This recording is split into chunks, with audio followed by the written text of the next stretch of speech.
So over the years, with changes recently, within the last 3 or 4 years of the government, there has been a desire to place children with their families of origin, of which we are 100% in agreement, because God created families. He did not create children's homes.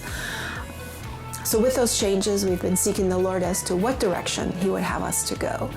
And the Lord has been giving us direction that is still to be determined in some ways of how where Hogar de Vida, our home of life, is to put their human resources, financial resources, and just energies.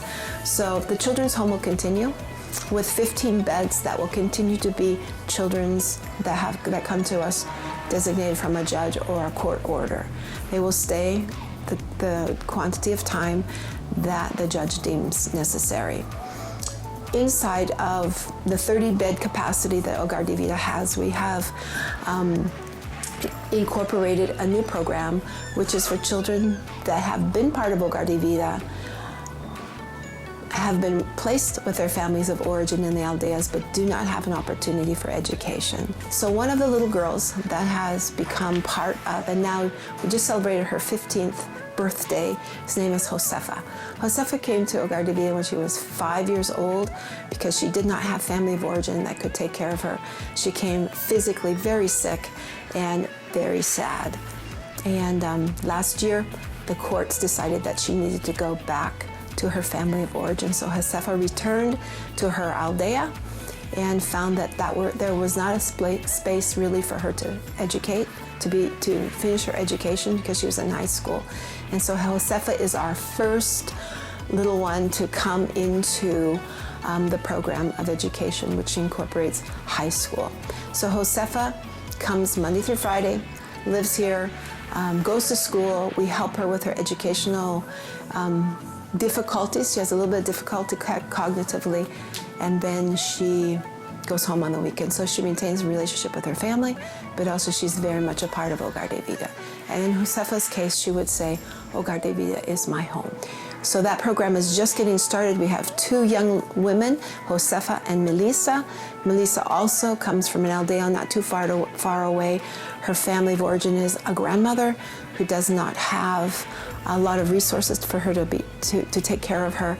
And so Melissa also maintains a good relationship with her grandmother, but comes and studies Monday through Friday here at Hogar de Vida at a high school level.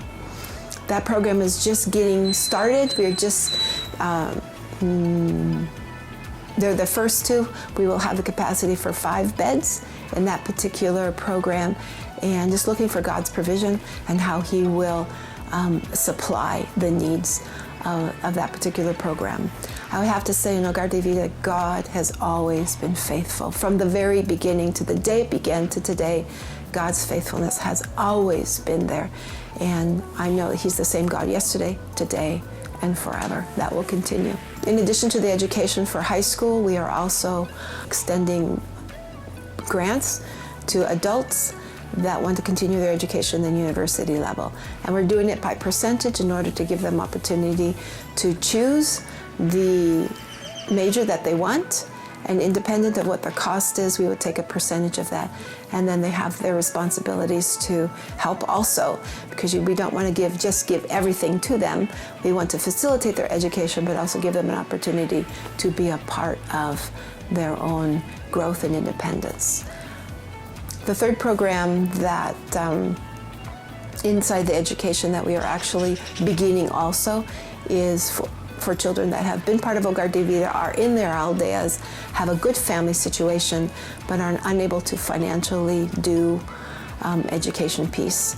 So Hogar de Vida is coming alongside of them with backpacks and school supplies and uniforms and shoes, so that those children can stay with their families in their aldeas and go to school up there. So the Lord has been good, and again, that is a program that we are just beginning and looking to see how that will develop over the course of time. Currently, it is for children that have been a part of Hogar de Vida, but the idea at some point is to extend to the community to children that don't have limited resources for the part of education. Hola, mi nombre es Melissa. Yo me llamo Josefa. Hola, mi nombre es Blanca. Muchas gracias por todo, por sus oraciones, y que Dios los bendiga. y gracias por el apoyo. Gracias y que Dios los bendiga. Hi, my name is Isaac. I have 9 years old, and thank you for your support and your prayers. God bless you.